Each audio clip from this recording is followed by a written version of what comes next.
as pessoas são diferentes e elas pensam diferente porque elas são diferentes. Então, muitas vezes a gente acaba julgando as pessoas a partir do nosso ponto de vista, né? Então, eu sou Gabriel, tenho 30 anos e, sei lá, eu trabalho em área de tecnologia.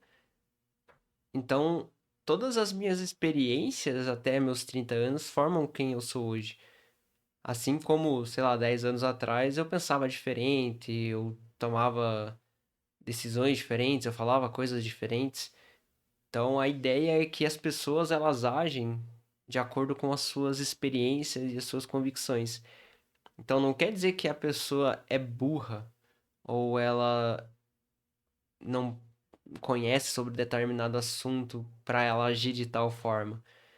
O, o autor desse livro, ele traz isso muito focado na área de investimentos, né? Porque o propósito do livro é falar sobre vida financeira.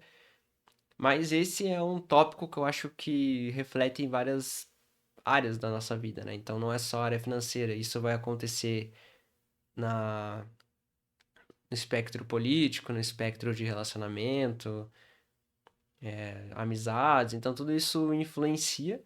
Então eu vou trazer o exemplo que ele comenta no livro, vou comentar um pouco sobre o que já aconteceu comigo e vou tentar trazer isso para vocês, para que fique claro para a forma de vocês conseguirem encaixar isso em outros aspectos da vida, né?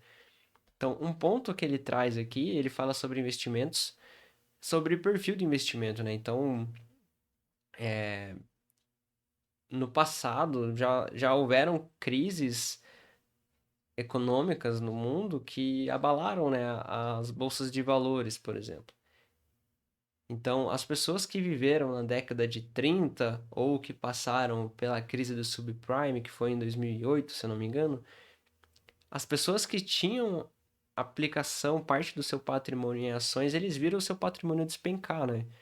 Então, isso pode ter gerado um leve não, um grande receio, um medo das ações por conta dessa volatilidade, porque no fim das contas, o preço das ações na bolsa de valores, ele reflete o quanto as pessoas estão negociando ela, né? Então, se tem muita gente vendendo, o preço cai. Se tem muita gente comprando, o preço sobe. Então, essa volatilidade não é previsível. Então, numa crise, assim como aconteceu nessas duas datas que eu citei, as pessoas ficaram. Só o próprio vislumbre de uma crise deixa as pessoas apavoradas e fazem elas quererem sair do mercado de renda variável para ir para a renda fixa. Então, esse movimento em massa faz o preço das ações caírem.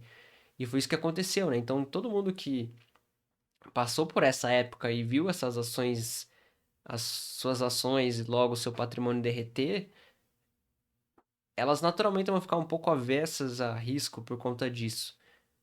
Mas aí se você pega pessoas mais novas, né? Eu, por exemplo, estou investindo desde 2019, eu peguei algumas quedas na bolsa, mas não foi nada que me assustou. Mas tem pessoas que talvez tenham entrado depois dessas quedas ou que vem investindo depois dessas crises que eu comentei, que elas optem por investir mais em renda variável, né? Porque não passou por esse tipo de problema. Eu mesmo, quando eu comecei a investir, eu coloquei um dinheiro lá em renda variável, em ações, e logo veio a pandemia, assim, deu um ano que eu comecei a investir, veio a pandemia e eu vi a minha carteira, assim como o Ibovespa, cair cerca de 30%.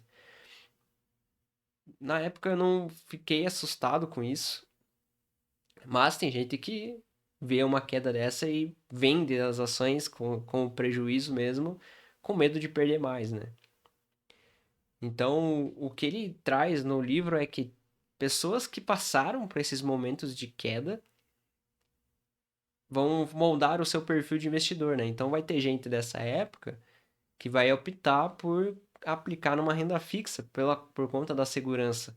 Mas vai ter gente que experienciou ou não esse período que vai preferir deixar o dinheiro em renda variável, porque vê que as ações geram mais valor, independente do porquê, mas tem essa distinção. E o ponto que ele traz para refletir é que não é, o cara que investe 100% em ações e o cara que investe 100% em renda fixa, nenhum dos dois é burro ou nenhum dos dois é mais inteligente que o outro. É apenas o perfil da pessoa que eles acabam aplicando seu dinheiro de acordo com as suas experiências, de acordo com as suas convicções.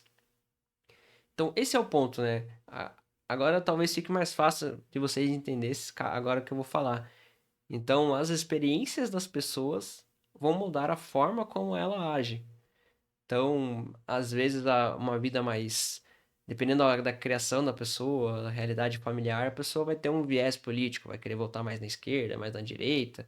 Talvez a pessoa que saiu da pobreza e conseguiu ascender economicamente, virou empreendedor, sei lá, começou a ganhar dinheiro a partir de um produto, vai criticar um pouco a questão de impostos, né? Então, claro que cada viés vai ter cada espectro vai ter o seu viés.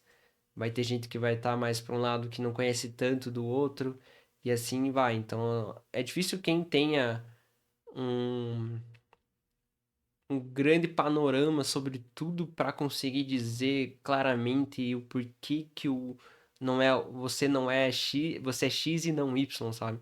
Tipo, acho que o ponto é se você consegue se colocar verdadeiramente no lugar do outro, você pode tentar entender melhor como aquela pessoa age, o porquê ela age daquela forma, entendeu? Então, esse é o ponto do que eu interpretei dessa parte do livro, do primeiro capítulo, de que ninguém é maluco. E foi isso. Espero que você tenha refletido aí, que você tenha gostado dessa reflexão. E que na próxima vez que alguém discordar de você, ou mesmo você discorde dos outros, né? Tente não ser agressivo, né? Porque esse é o grande problema das pessoas serem agressivas com aquilo que elas não concordam. Então pense antes de falar, tenta entender o porquê que a pessoa está falando aquilo, ou por que ela defende tal coisa. Tenta entender como que foi a vida da pessoa até aquele momento para que ela pensasse daquela forma. E não invalide a opinião dos outros. Talvez você tenha mais embasamento, mas o que você faria se você tivesse o mesmo embasamento que a outra pessoa? Será que você ainda manteria a sua posição ou pensaria mais próximo, mais similar ao outro? Então essa é o ponto, é para refletir mesmo. Deixa o like, se inscreve e é isso. Falou.